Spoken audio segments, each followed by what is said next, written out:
নমস্কার বন্ধুরা, শ্রী ব্লগে সবাইকে স্বাগত। আজকে খুবই কমন একটা রেসিপি আমি তোমাদের সাথে শেয়ার করলাম। যে পদ্ধতিতে আমি করি সেটাই আজকে আমি তোমাদের সাথে শেয়ার করব। প্রথমে চালটাকে আমি 10 মিনিটের জন্য ভিজিয়ে রেখেছিলাম। যেহেতু আমি এটা বাসমতি রাইস দিয়ে করছি, আমার কাছে গোবিন্দভোগ চাল ছিল না, তাই আমি এটা 10 মিনিটের জন্য ভিজিয়ে রেখেছি। তোমরা যারা গোবিন্দভোগ চাল দিয়ে করবে তাদের কিন্তু ভেজানোর প্রয়োজন নেই। তোমরা শুধু ভালো করে ধুয়ে নিয়ে ছাঁকনি দিয়ে জল ঝরিয়ে নিলেই হবে। আমি এখানে চালটাকে ভালো করে ধুয়ে নিয়ে ছাঁকনি দিয়ে জল ঝরিয়ে নিয়ে একটা পাত্রের মধ্যে নিয়ে নিয়েছি। এরপর সব কিছু মশলা আমি একে একে মিশিয়ে দেব। সামান্য একটু ফুড কালার দিলাম, একটু ঘি দিচ্ছি, আর এর মধ্যে একটু গোলমরিচের গুঁড়ো, গরম মশলার গুঁড়ো আর আদা বাটা এবং সামান্য একটু লবণ ও চিনি দিয়ে ভালো করে এটাকে মিশিয়ে নেব। এবার সব উপকরণগুলো ভালোভাবে মিশিয়ে নিয়ে আমি 10 মিনিটের জন্য ঢাকা দিয়ে রেখে দিলাম।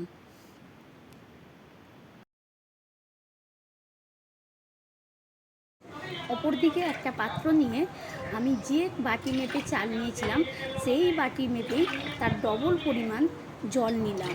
তোমরা যে বাটি বা কাপ মেপে চাল নেবে সেই বাটি বা কাপ মেপেই তার ডবল পরিমাণ জল নেবে। একদিকে কড়াইতে আমি 2 চামচ ঘি, 2টো তেজপাতা এবং সামান্য একটু গোটা গরম মশলা দিয়ে 2 মিনিট নাড়াচাড়া করে এর মধ্যে আমি একটু কাজু এবং কিশমিশ মিশিয়ে দেব। কাজু কিশমিশটা হালকা করে ভেজে নিয়ে এর মধ্যে আগে থেকে সমস্ত উপকরণ দিয়ে মাখিয়ে রাখা চালটা মিশিয়ে দেব।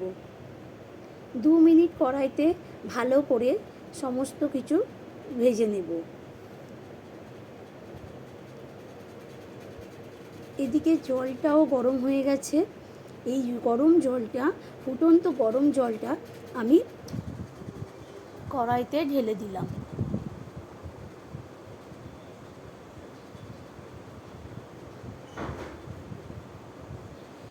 জলটা ফুটে উঠলে কড়াইয়ের ঢাকনা দিয়ে গ্যাসটা সিম করে দিলাম।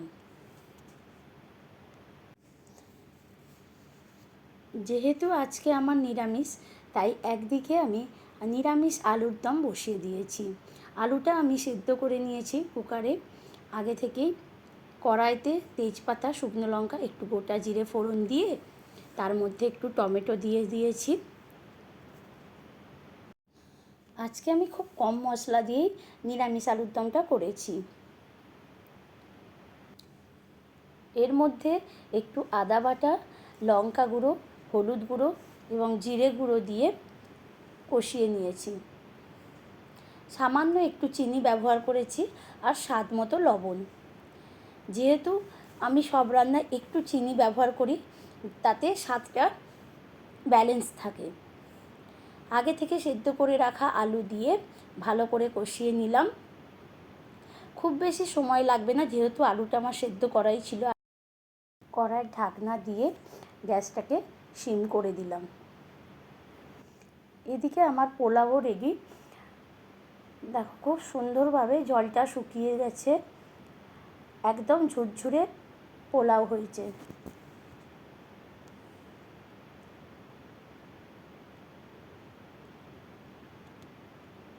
তোমরা দেখেই বুঝতে পারছো যে কতটা ঝরঝরে হয়েছে পোলাওটা।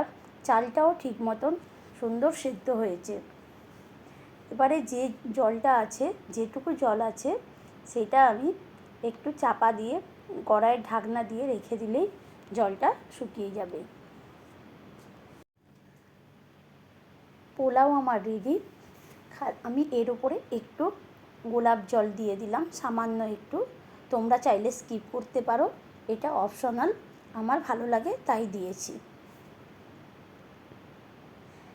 এবার কড়াইয়ের ঢাকনা দিয়ে 2 মিনিট বসিয়ে রাখলেই রেডি। এদিকে আমার আলুর দমও রেডি।